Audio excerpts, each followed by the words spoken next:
Hello everyone, welcome to the chemistry tactic. आज की video में होने वाला है इंटरेस्टिंग चीज़ें। इंटरेस्टिंग से मतलब प्रीवियस ईयर के क्वेश्चंस, और जब हम क्वेश्चंस करते हैं वो भी वो वाले क्वेश्चंस जो आजकल पूछे जा रहे हैं एग्ज़ाम में, तो वो हमें बहुत अच्छा लगता है और उसका फ़ायदा भी है क्योंकि आगे जो भी एग्ज़ाम होगा उसमें उसी टाइप के क्वेश्चंस आने वाले हैं, तो हमें वो करना ज़्यादा बेनिफिशियल होता है। तो आज हम स्टार्ट करने वाले हैं सॉलिड स्टेट के कुछ प्रीवियस ईयर के क्वेश्चंस। टोटल 10 क्वेश्चंस हम करने वाले हैं आज उन्हीं कॉन्सेप्ट्स पे जो आजकल पूछे जा रहे हैं। ओके, सो फर्स्ट स्टार्ट करते हैं हम सबसे पहले क्वेश्चन नंबर 1। पहला क्वेश्चन है, question number first previous year questions हम कर रहे हैं। ए compound of M and X atoms has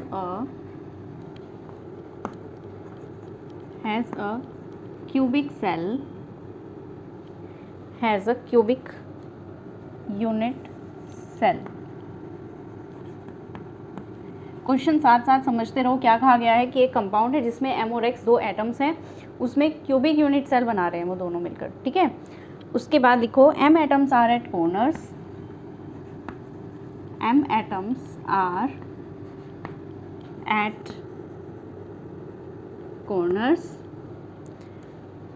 and body center positions and X atoms are at face center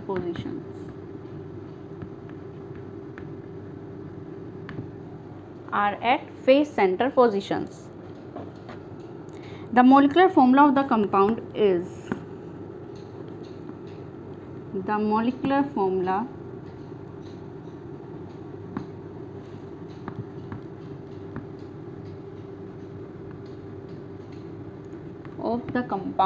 हमें निकालना है, ठीक है। ये नेट में आया हुआ क्वेश्चन है 2013 ईयर में। तो M और X एटम से मिलके एक कंपाउंड बन रहा है। M एटम्स कॉर्नर्स और बॉडी सेंटर पे हैं, X एटम फेस सेंटर पे हैं। तो what is the molecular formula of the compound. इस तरह के क्वेश्चन ना देखो पूछे जाते हैं, जिसमें हमें ना एक कंपाउंड का मॉलिक्यूलर फॉर्मूला बताना होता है। दो एटम्स हमें दे देते हैं कि यहाँ पे प्रेजेंट है, यहाँ पे प्रेजेंट है, उनसे हमें निकालना होता है उनका मॉलिक्यूलर फॉर्मूला कि क्या बनेगा, ठीक है। इस तरह के क्वेश्चन आते हैं हमेशा। तो यहाँ पे हम सबसे पहले इस क्वेश्चन को करने वाले हैं। कैसे करेंगे देखो, बात हो रही है mx की, तो हम एक तरफ m एक तरफ x ले लें, ठीक है। m एटम्स को कहा कि कॉर्नर्स पे हैं, इन वर्ड्स पे ध्यान देना, कॉर्नर्स पे और बॉडी सेंटर पे m एटम की बात हो रही है। तो अगर कॉर्नर्स पे प्रेजेंट हैं तो टोटल कॉर्नर्स होते हैं 8, कंट्रीब्यूशन उनका होता है 1/8। अगर आप डायरेक्टली क्वेश्चन करने आ रहे हो तो मैं आपको बता दूं कि कुछ समझ में नहीं आने वाला है, क्योंकि डायरेक्टली क्वेश्चन करोगे, कुछ चीज़ें मैं डायरेक्टली लिख दूंगी, आप कहोगे कहाँ से आया, नहीं पता चलेगा। तो इसके लिए आपको फुल वीडियो देखना ज़रूरी है, ठीक है। लिंक आपको डिस्क्रिप्शन में मिल जाएगा, फुल चैप्टर का लिंक मिल जाएगा सॉलिड स्टेट का, और उसमें स्पेशली कंट्रीब्यूशन वाला पार्ट जो अभी मैं बता रही हूँ कि इतना कंट्रीब्यूशन करता है, कॉर्नर्स पे फेस पे इतना कंट्रीब्यूशन, ये हमें नहीं पता होता है, यानी कि z की वैल्यू हमें नहीं पता होती कैसे आती है, ठीक है। तो हमें वो वाली वैल्यूज़ निकालनी आनी चाहिए, तो इसलिए पूरी वीडियोज़ देखना ज़्यादा ज़रूरी है, ठीक है। तो अगर आप क्वेश्चंस करने आ रहे हो तो पहले पूरी वीडियो देख लो, एक बार समझ लो कॉन्सेप्ट, उसके बाद क्वेश्चन करने आना, ठीक है। चलिए, कॉर्नर्स की बात हो रही है तो 8 कॉर्नर्स हैं और उनका कंट्रीब्यूशन 1/8 होता है, तो टोटल इतना हो गया। प्लस अभी बॉडी सेंटर पे भी तो है ना, बॉडी सेंटर में मतलब एक बॉडी पे बीच में बिल्कुल, और उसका कंट्रीब्यूशन फुल कंट्रीब्यूशन देता है 1, तो 1 ही आएगा। कैंसिल आउट कर दो, 2 आ जाएगा, ठीक है। तो m की बात तो आ गई 2, ठीक है। अब x की बात करते हैं। x एटम्स कहाँ हैं, सिर्फ फेस सेंटर पे प्रेजेंट हैं। टोटल कितने फेस होते हैं 6, और कंट्रीब्यूशन कितना होता है 2, तो 2 कितना आ गया, ये 3 आ गया। तो टोटल मिलाकर m की तो 2 आया है और x का 3, तो M2X3 ये आया है इसका मॉलिक्यूलर फॉर्मूला। इस टाइप के क्वेश्चन आते हैं, ठीक है।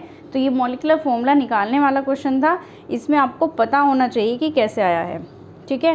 इसमें कटायन, एक कटायन होगा एक अनायन होगा। यहाँ पर वैसे स्पेसिफाई नहीं किया है कौन कटायन है कौन अनायन, बट मेनली जो होते हैं ये हमारे कटायन और अनायन वाले कॉन्सेप्ट में ही मॉलिक्यूलर फॉर्मूले बनते हैं, ठीक है, आयनिक कंपाउंड्स के लिए।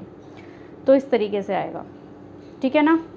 तो अगर आप ऑप्शन भी लिखना चाहते हो कि इसमें क्या ऑप्शंस हैं, तो इसमें इस तरह से ऑप्शन दिए हुए थे, एक MX था, B का MX2 था, C का। अच्छा, क्वेश्चन तो आप कर रहे हो लेकिन इनमें क्या मिस्टेक हो सकती हैं आपसे, वो भी मैं डिस्कस करती चलूँगी साथ साथ, ताकि कोई डाउट ही ना रह जाए, ठीक है। तो फिलहाल तो डी ऑप्शन इसका एक आंसर हो गया है, लेकिन आप क्या कर सकते हो, देखो इसमें गलती जहाँ तक मैं जानती हूँ जो मैं कर सकती थी, मतलब अगर मैं आपकी जगह हूँ तो मैं क्या कर सकती हूँ इसमें, कॉर्नर बॉडी वाली बात तो ठीक है, पर जब फेस सेंटर की बात आएगी ना, तो मैं ना इसमें ये कर सकती हूँ कि मैं इसके कॉर्नर्स को भी काउंट कर लूँ, ठीक है, मैं इसके कॉर्नर्स को भी काउंट कर सकती हूँ, क्योंकि फेस सेंटर, अगर फेस की बात कर रहे हैं कि FCC है, एकदम से अगर माइंड में ये चीज़ स्ट्राइक कर गई कि भाई फेस आया है, यानी फेस तो हमारे 6 फेस होते हैं और 8 कॉर्नर्स पे भी तो होते हैं ना, वो आपके माइंड में आ सकता है, बट ये चीज़ गलत है, ये माइंड में आना नहीं चाहिए। क्यों नहीं आना चाहिए, क्योंकि बात हो रही है M की X की अलग अलग। तो जब ऑलरेडी कॉर्नर्स पे M वाले प्रेजेंट हो चुके हैं, जब ऑलरेडी M वाले प्रेजेंट हो चुके हैं कॉर्नर पे, तो X वाले कॉर्नर्स पे तो बिल्कुल भी नहीं आ सकते, वो सिर्फ फेस पर ही आएंगे। तो अगर आप इसकी एक क्यूब यूनिट सेल अगर बनाओ इस तरीके से, तो यहाँ पर जो ये वाले प्रेजेंट है ना, ये M, ये कॉर्नर्स पे प्रेजेंट है और एक जो है बीच में प्रेजेंट है, ठीक है। और अगर हम X को इस वाले से या स्टार से मान लो क्रॉस से कर रहे हैं रिप्रेजेंट, ठीक है, तो ये क्रॉस कहाँ है, हमारे हर फेस पे प्रेजेंट है, तो कॉर्नर्स पे नहीं लेना है, ठीक है। M वाला कॉर्नर पे है तो X वाला नहीं होगा। पूरी जो सेल है वो इस तरीके से बनी है, वैसे भी क्यूबिक यूनिट सेल दी हुई है, ठीक है। तो यहाँ पर फेस सेंटर पोजीशन पे सिर्फ फेस पे ही शो करने हैं, कॉर्नर वाली चीज़ मत ले लेना। अगर आपने ऐसा कर दिया तो फिर आपका आंसर आ जाएगा MX2, जो कि गलत हो जाएगा, ठीक है। तो ये वाला आंसर आपका इसमें आएगा, ठीक है। चलिए, हो गया नोट, अच्छे से कॉन्सेप्ट माइंड में रख लेना, जो जो दिया है बस उसी के अकॉर्डिंग करते चलो, आंसर आ जाएगा, ठीक है। चलिए नेक्स्ट क्वेश्चन करते हैं। स्पीड थोड़ी फास्ट है क्योंकि क्वेश्चन हमें ज़्यादा करने हैं, टाइम कंज्यूम कम करना है। अगर एक ही क्वेश्चन में इतना टाइम लगाएंगे तो 10 क्वेश्चन करने में बहुत ज़्यादा टाइम लग जाएगा, वीडियो बहुत लंबी हो जाएगी, ठीक है। चलिए नेक्स्ट क्वेश्चन करते हैं। सेकंड क्वेश्चन कर रहे हैं हम। ये इम्पोर्टेंट क्वेश्चन है देखो, और इसमें ना इम्पोर्टेंट क्वेश्चन इसलिए हो जाता है क्योंकि इसमें कुछ कॉन्सेप्ट लगते हैं, ठीक है। मेटेलिक मैग्नीशियम, बात हो रही है मेटेलिक मैग्नीशियम की। अच्छा एक चीज़ और, ये जो मैग्नीशियम होता है ना, वैसे यहाँ इंग्लिश की क्लास नहीं हो रही है, प्रोनाउंसिएशन की क्लास नहीं हो रही है, बट मैं बता दूँ, ये जो मैग्नीशियम कैल्शियम ये सब होते हैं ना, इनको हम मैग्नीशियम कैल्शियम नहीं बोलते, मैग्नीशियम कैल्शियम इनको ये बोला जाता है। तो करेक्ट प्रोनाउंसिएशन इनकी जो होती है वो कैल्शियम मैग्नीशियम होती है, बट अगर हम ये बोलेंगे ना तो ये लगेगा कि हम कुछ गलत बोल रहे हैं, ठीक है। तो हमें वही आदत है कि मैग्नीशियम कैल्शियम बोलने की, बट एक्चुअली जो प्रोनाउंसिएशन होती है वो मैग्नीशियम एंड कैल्शियम होती है, ठीक है। तो ये चीज़ आज का ज्ञान समझ लो इसको, ठीक है। Okay, metallic magnesium has a hexagonal closed pack structure, has a hexagonal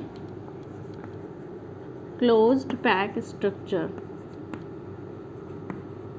साथ साथ नोट करते जाओ, ये वेट मत करो कि मैं कंप्लीटली लिख लूँगी उसके बाद आप लिखोगे, फटाफट करते जाओ, टाइम वेस्ट मत करो, ठीक है।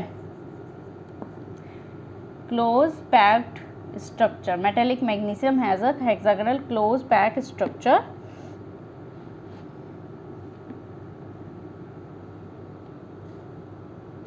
and a density of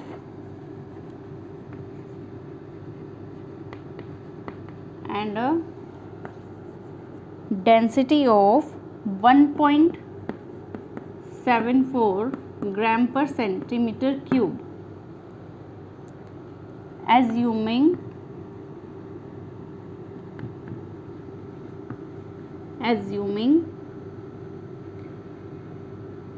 magnesium atoms to be spherical,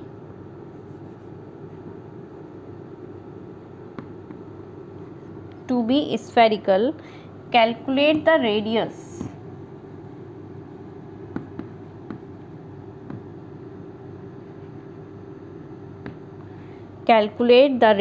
of magnesium atom। ठीक है, गिवन है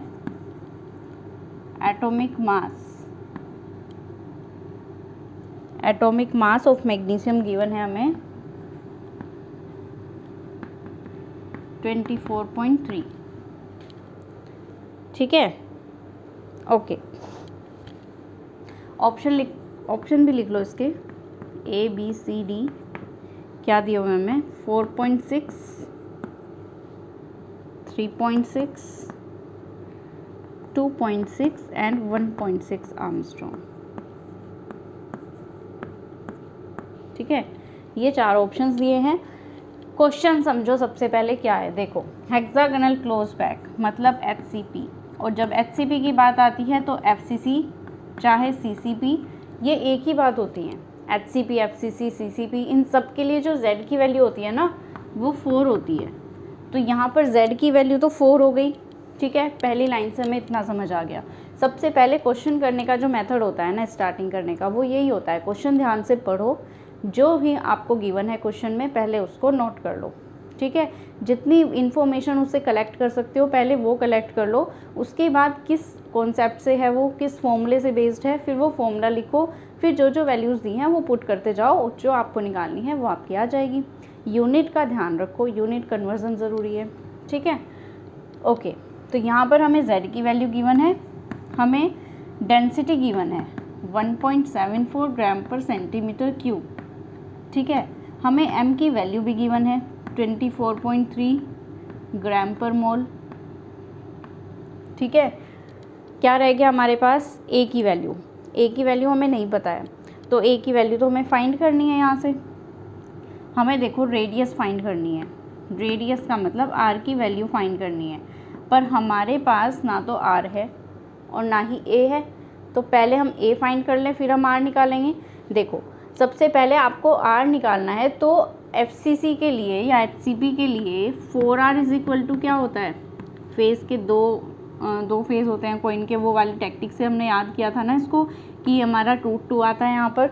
अगर BCC होता तो क्या आता, आवाज़ नहीं आई, हाँ √3 आता।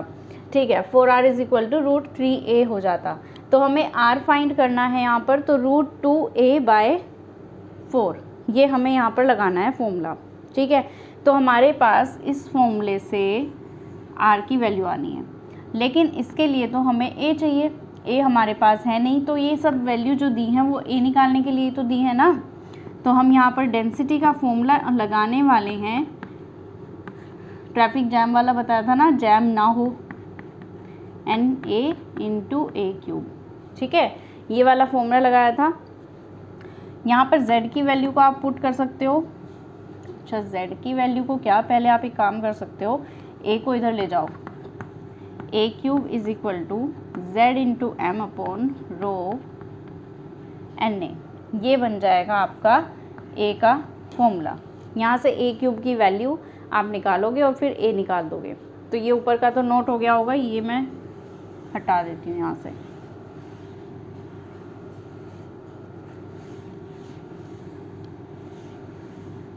ठीक है, ओके। तो अब सारी वैल्यूज़ पुट करने का काम करना है बस, बाकी सब हो चुका है। यूनिट साथ साथ लिखनी है, Z की जगह तो 4 लिख सकते हैं, ओके। रो की जगह 1.74 ग्राम पर सेंटीमीटर क्यूब है, तो सेंटीमीटर क्यूब को मैं ऊपर पहुंचा दूं, ग्राम पर में है, पर सेंटीमीटर क्यूब अगर आप लिखोगे तो ये ऊपर ही चला जाएगा ना, इसलिए। फिर Na की वैल्यू 6.023 इंटू 10⁻23 पर मोल। एवोगैड्रो नंबर की वैल्यू, ग्राम से ग्राम, पर मोल से पर मोल कैंसिल।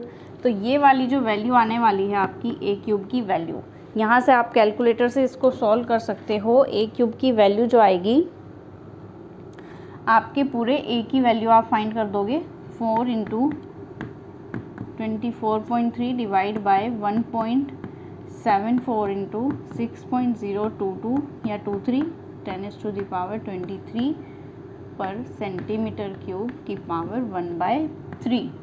इसका हम ऐसे निकाल देंगे क्यूब रूट, ठीक है।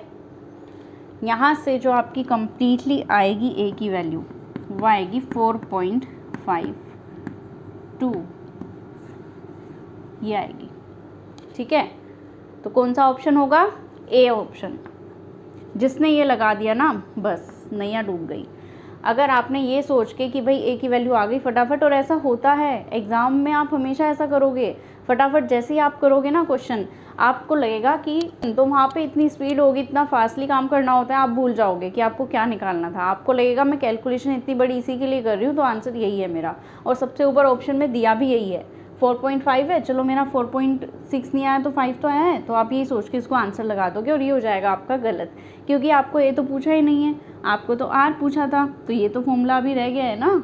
तो ये A की वैल्यू यहाँ तो पुट की नहीं आपने अब तक, तो ये होता है। इसी वजह से क्वेश्चंस गलत होते हैं, एग्ज़ाम में नेगेटिव होता है, इसी वजह से सिलेक्शन रुक जाता है कि आप जो क्वेश्चंस आते हैं वो भी नहीं कर पाते हो, ठीक है। तो उस टाइम बिल्कुल पैनिक नहीं होते हैं, थोड़ा सा चिल रहकर आराम से सोचकर फाइनली एक बार जब आप आंसर निकाल लो तो देख ज़रूर लो कि क्या पूछा था और आपने क्या निकाला, ठीक है। ये चीज़ बहुत ज़रूरी होती है। तो ओके, 4r = √2a है, तो हम यहाँ पर A की वैल्यू को पुट करते हैं 4.52, तो r = √2 × 4.52 डिवाइड बाय 4। अच्छा, ये वैल्यू जो आई थी आपकी, ये ना पूरी जब आप सोल्व कर लोगे तो यहाँ 10⁻⁸ सेंटीमीटर आएगा, जिसको हमने आर्मस्ट्रॉन्ग लिखा हुआ है, ठीक है, इसलिए इसमें आया है। तो यहाँ से जब आप R की वैल्यू इसको सॉल्व कर लोगे तो ये आएगा 1.6 आर्मस्ट्रॉन्ग, ठीक है। तो कौन सा ऑप्शन हुआ? A नहीं हुआ, D ऑप्शन है, ठीक है। इस तरह के क्वेश्चन, तो इसमें फॉर्मूला तो बिल्कुल सिंपल लगना था, लेकिन इसको इसीलिए कराया मैंने ताकि आपको पता चले कि गलतियाँ कहाँ होती हैं। तो यहाँ पे हम इसको A को निकाल तो देंगे, लेकिन हमारा ये R नहीं निकल पाएगा अगर आपने ध्यान ना दिया तो, ठीक है। और ये वाली सारी वैल्यूज़ जो है ये कैलकुलेटर से ही सोल्व होंगी। तो कैलकुलेटर आपका नेट में तो अलाउ नहीं होता है, लेकिन आपका गेट में अलाउ होता है, ठीक है। और अब होने भी लगा है, कहीं कहीं पे आ भी जाता है, किसी ईयर में किसी टाइम पे आपका नेट में देखने को भी मिलता है कैलकुलेटर, कहीं पे नहीं भी होता है, ठीक है। तो हम ये तो नहीं सोच सकते कि है या नहीं है, बट गेट में ज़रूर होता है। तो इस तरह के जो क्वेश्चंस होते हैं ना बड़ी बड़ी कैलकुलेशंस वाले, वो गेट में देखने को ज़्यादा मिलते हैं, ओके। और ये डेंसिटी से जो रिलेटेड होते हैं ये गेट में काफ़ी आते हैं। तो यहाँ से पता चल गया ये क्वेश्चन कैसे हो रहा है, ओके। चलिए, 2 क्वेश्चंस कंप्लीट हुए, थर्ड क्वेश्चन करते हैं।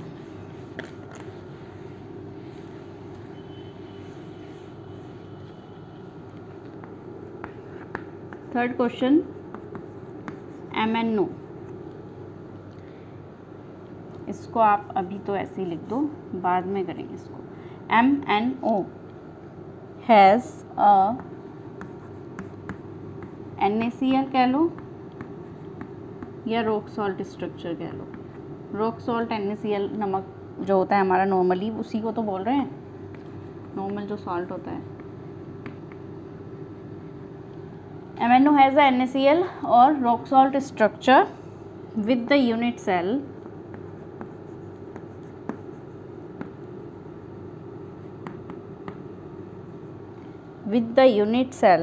parameter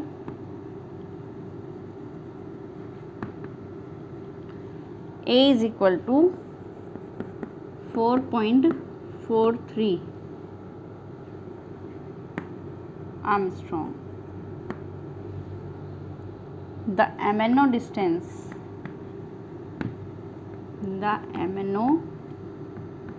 distance इज़ क्या होगी ये बतानी है। ठीक है, इसके जो ऑप्शन हैं वैसे तो जो निकाल देंगे हम आंसर वो होगा ही, लेकिन फिर भी लिखना चाहो तो लिख सकते हो। ए इतना है, बी जो दिया है वो इतना दिया है,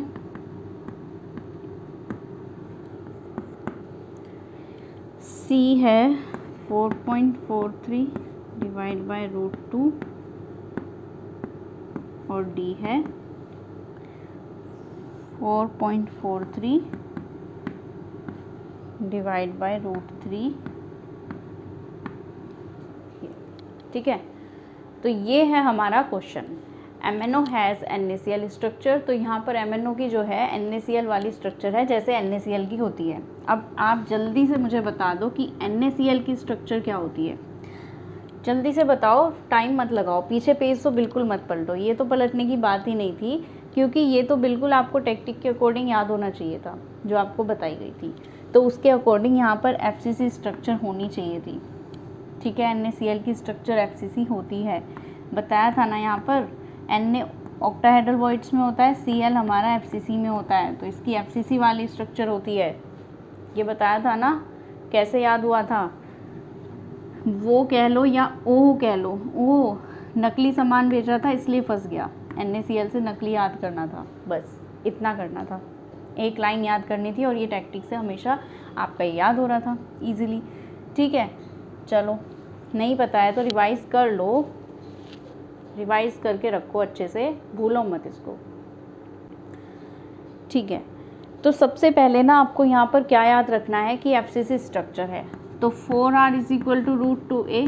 ये वाला फॉर्मूला ना बहुत इम्पोर्टेंट है, हर जगह यूज़ होता है, चाहे BCC वाला हो चाहे FCC वाला। तो ये क्वेश्चन में हमेशा याद रखना कि ये वाला फॉर्मूला बहुत लगता है। ठीक है, तो ये वाली चीज़ हो गई। अब क्या करना है हमें, देखो ये वाला फॉर्मूला अगर आप लिखोगे ना तो आप क्या करोगे कि आपके पास जो A की वैल्यू दी है वो आप निकाल लोगे और R की वैल्यू आप निकाल दोगे कोई भी, और यहाँ पे क्योंकि FCC की बात हो रही है तो ये कुछ इस टाइप से बनेगा ना, बीच में एक और फिर ये दो साइड में होंगे, तो FCC की कुछ इस टाइप के स्ट्रक्चर बनाओगे आप। उसमें आप फिर अगर 4R, ये वाली टोटल वैल्यू कितनी है भाई, ये 2R है और RR ये है, तो टोटल ये 4R हो गए ना हमारे। तो यानी कि ये जो 4R हमें दिया हुआ है R की वैल्यू क्या होगी, आप यहाँ से निकाल दोगे √2 4.43 डिवाइड बाय MnO की डिस्टेंस बतानी थी, यानी कि Mn यहाँ पर है, O यहाँ पे है, तो 2R, तो डिवाइड बाय 2 आप इसको कर दोगे। तो इस तरीके से आप इसका आंसर निकाल सकते हो। और फिर आप इसको क्या करोगे, √2 से ऊपर नीचे कर दोगे मल्टीप्लाई, 2 से 2 कैंसिल, 4.43 बाय √2 आप निकाल के आओगे। इसका आंसर है C, जबकि ये आंसर नहीं है।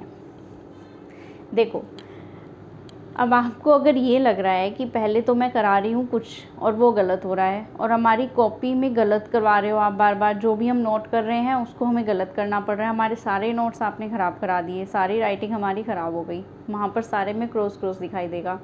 बहुत अच्छी बात है अगर क्रॉस दिख रहा है तो, क्योंकि जब भी आप रिवाइज़ करने बैठोगे, क्वेश्चंस देखोगे तो आपको माइंड में रहेगा कि हाँ यार ये क्रॉस लगाया था, क्योंकि ये वाला क्वेश्चन इस तरीके से होगा ही नहीं, जबकि मेरा माइंड तो वहीं जा रहा है कि इस तरह होना चाहिए मेरे अकॉर्डिंग, लेकिन ऐसा होगा नहीं।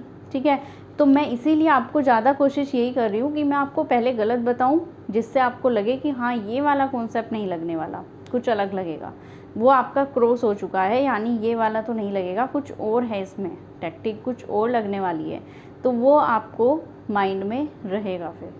ठीक है, तो अगर आप स्टार्टिंग में ही मैं सही करा दूँगी तो वो गलत वाला आपका हो सकता है एग्ज़ाम में स्ट्राइक करे माइंड में, और फिर वहाँ पे आप वो गलत वाला करके आओ। तो इसलिए पहले ही गलत कर लो, फिर पता चल जाएगा कि ये नहीं करना है, फिर आप सही ही करोगे। ठीक है, ओके। वैसे यहाँ पर जो किया गया है वो यही किया है कि आपके जो माइंड में आ सकता है वो इस तरीके से आ सकता है कि भाई हमें MnO की डिस्टेंस निकालनी है और FCC की स्ट्रक्चर है, तो एक ऑक्टाहेड्रल वॉइड में है, ऑक्टाहेड्रल वॉइड हमारे बॉडी सेंटर पे होते हैं और कॉर्नर पे होते हैं। ठीक है, तो ये आपको याद रहेगा कि भाई आपका यहाँ पे Mn है और ये इस तरीके से, और FCC बीच में है, तो इन दोनों की जो डिस्टेंस है बीच की वो 2R है, उसके अकॉर्डिंग आप ये आंसर निकाल दोगे, जबकि ये होगा ही नहीं। कैसे होगा आंसर देखो, आपको एक ना जब फॉर्मूला कराया था ये डेंसिटी वाला, उसमें हमने लिखा था where a is equal to 2 into distance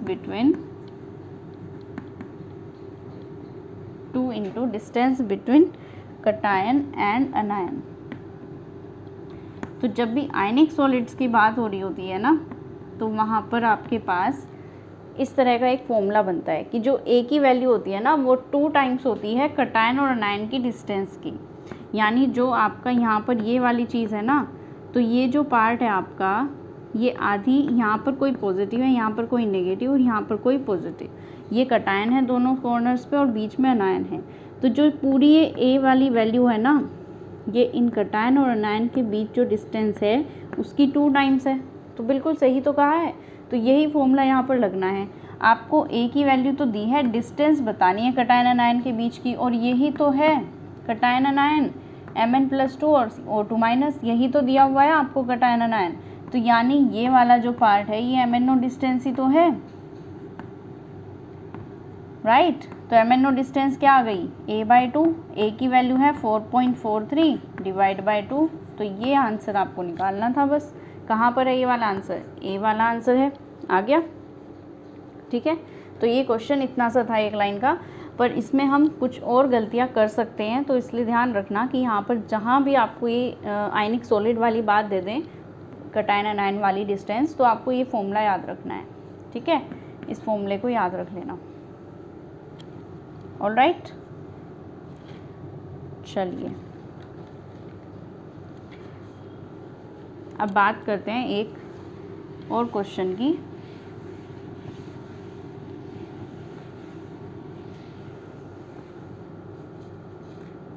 तीन क्वेश्चन ऑलरेडी हो चुके हैं, 4th क्वेश्चन है, ये भी नेट में आया हुआ क्वेश्चन है। Coordination number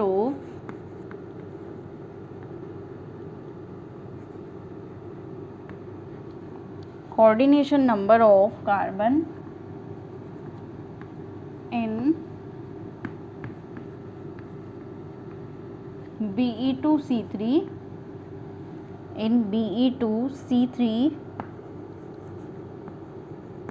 whose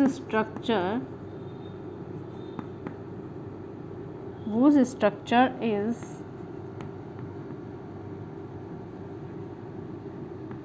correlated with that of CaF2 is, option है 2, 4, 6 या फिर 8, ठीक है। नोट कर लो इसको, नेट 2012 में आया हुआ क्वेश्चन है, जून में।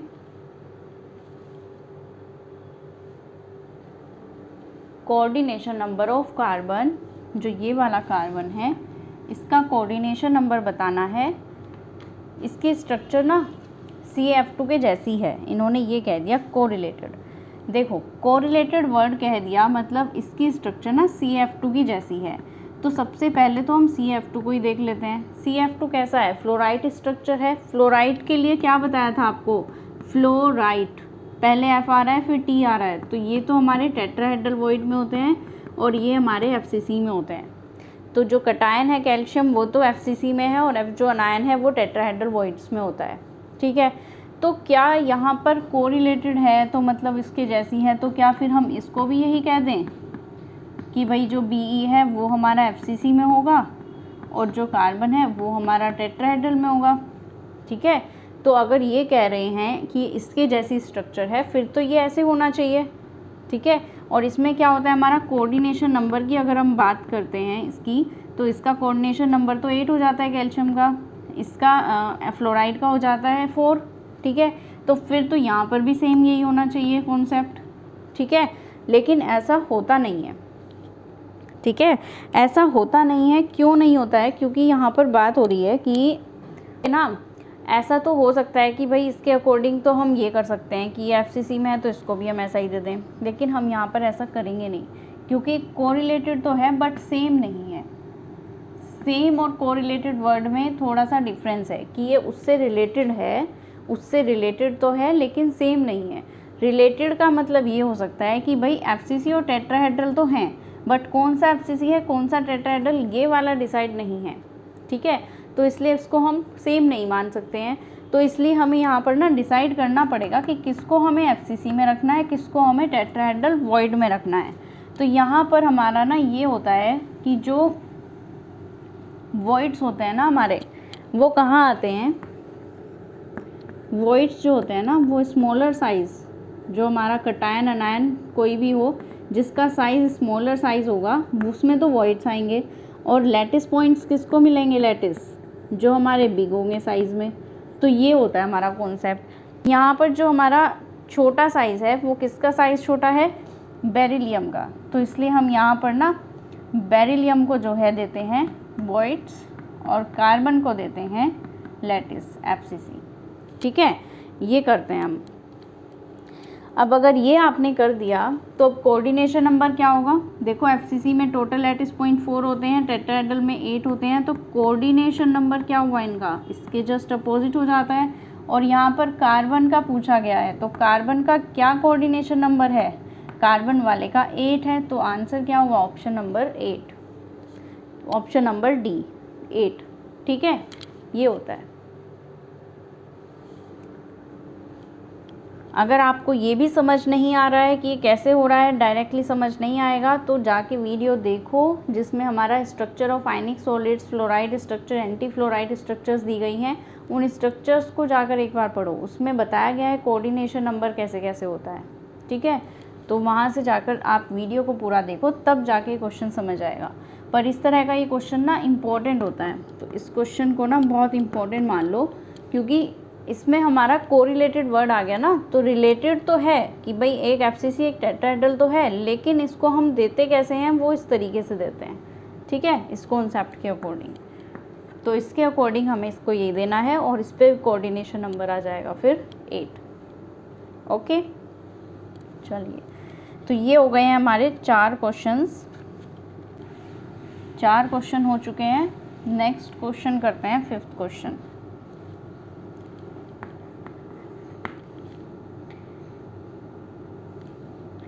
A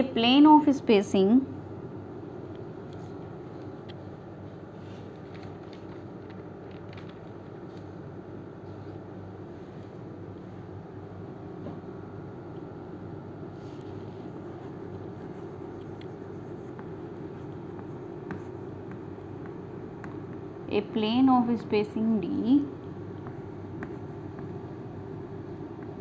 shows first order Bragg's diffraction,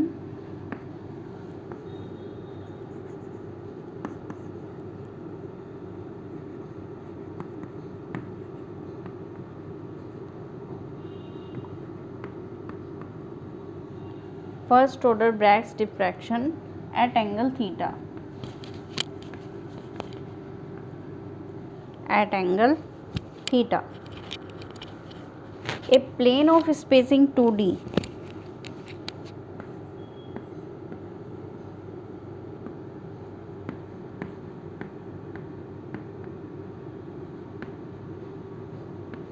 a plane of spacing 2D shows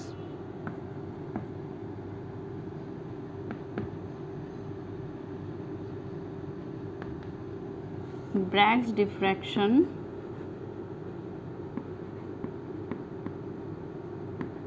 ये आपको बताना है। जो डी स्पेसिंग है हमारी प्लेन की, उसमें तो हमें दिख रहा है कि ब्रैग डिफ्रैक्शन जो है थीटा एंगल पे हो रहा है, लेकिन अगर हमारा 2D स्पेसिंग हो जाए तो उस केस में हमारा ब्रैग डिफ्रैक्शन कितना होगा ये हमें बताना है। तो इसके लिए हमारा फॉर्मूला क्या, फॉर्मूला बाद में, पहले ऑप्शन देखते हैं। या तो 2 थीटा हो सकता है, या फिर थीटा बाय 2 हो सकता है, या सी ऑप्शन है sign inverse sine theta by 2 हो सकता है, या फिर D option sign inverse sign 2 theta by 2 हो सकता है। इनमें से कौन सा ऑप्शन करेक्ट होगा। देखो ये तो दिख रहा है कि ब्रैग्स डिफ्रैक्शन वाला क्वेश्चन है, तो कॉन्सेप्ट तो वही लगना है ब्रैग्स इक्वेशन वाला। तो लगेगा कैसे, ये ब्रैग्स इक्वेशन कैसे लगेगी यहाँ पर, ये देखना है हमें।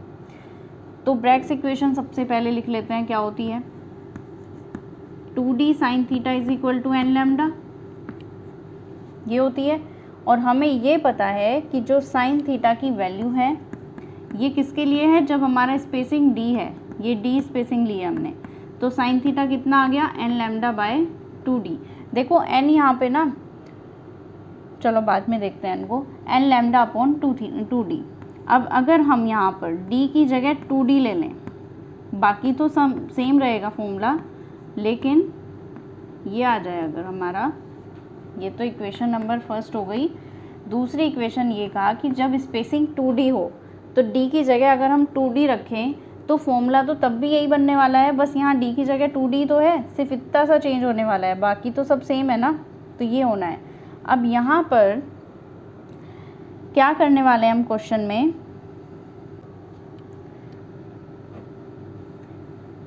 जैसे ये किया है ना, आप इसको ना इक्वेशन नंबर 1 इसको मत बनाओ, इसको बनाओ 2d is equal to n lambda upon sine theta, ये इक्वेशन नंबर 1 बना दो, ठीक है। तो यहाँ से जो 2d की वैल्यू आई है वो आई है क्या, n lambda upon sine theta. इसको हम पुट कर देते हैं इस वाले फॉर्मूले में, जो ये 2d की वैल्यू है इसको यहाँ पर पुट कर देते हैं, बाकी सब वैल्यूज़ को हम ले जाते हैं दूसरी साइड, ठीक है। तो यहाँ पर देखो एन लैम्डा बाई 2 हो गया, ये 2 अगर उधर पहुँचा दें हम, 2d की जगह अगर हम ये रख दें n lambda upon sine theta, और साइन थीटा यहाँ ऑलरेडी है अभी, एन लैम्डा से एन लैम्डा कैंसिल कर दें और इस साइन थीटा को उधर पहुँचा दें, साइन थीटा बाई 2, और थीटा इज इक्वल टू क्या हो जाएगा, sine inverse sine theta by 2। तो ये ऑप्शन आएगा हमारा, option number C is correct, ठीक है। कैसे कैसे आया है, सिर्फ इसमें ना हमें सिर्फ इतना सा मॉडिफिकेशन करना है, जो ये दिया हुआ है हमें फॉर्मूला, इसी को हमें आगे पीछे करके कुछ ना कुछ करके सॉल्व करना है। तो यहाँ पर सबसे पहले हमने क्या किया, इस फॉर्मूले को लिखा 2d is equal to n lambda upon sine theta, लिख सकते हैं हम साइन थीटा को उधर ले जाकर, तो this is equation number 1। Next फिर हमें कहा है 2d स्पेसिंग, तो जब 2d स्पेसिंग की बात की है तो put 2d in the place of d like this 2d and write down the value of 2d from equation 1। Equation 1 से 2d की value n lambda upon sine theta यहाँ पुट कर दी हमने, आपका आंसर ये आ जाएगा, ठीक है। एक बार खुद सोल्व करोगे तो अच्छे से पता चल जाएगा कैसे किया है। तो यहाँ पर आपके 5 क्वेश्चंस तो हो चुके हैं प्रीवियस ईयर के। नेक्स्ट वीडियो में इसका एक फर्स्ट पार्ट था, ये सेकंड पार्ट में हम और 5 क्वेश्चंस करने वाले हैं प्रीवियस ईयर के। तब तक आप क्वेश्चन को अच्छे से प्रैक्टिस कर लो, रिवाइज कर लो पूरा चैप्टर। जिसने भी डायरेक्टली क्वेश्चन किए हैं शायद समझ ना आए हो तो पूरा आपको वीडियो का लिंक मिल जाएगा नीचे डिस्क्रिप्शन में, उसको देख लेना, वहाँ से आप सारी वीडियोस देख सकते हो और फिर आके क्वेश्चन करोगे तो आपको ईजिली पता चल जाएगा कि हो क्या रहा है एक्चुअल में, ठीक है। तो तब तक के लिए आप करते रहिए रिवाइज एंड कीप लर्निंग।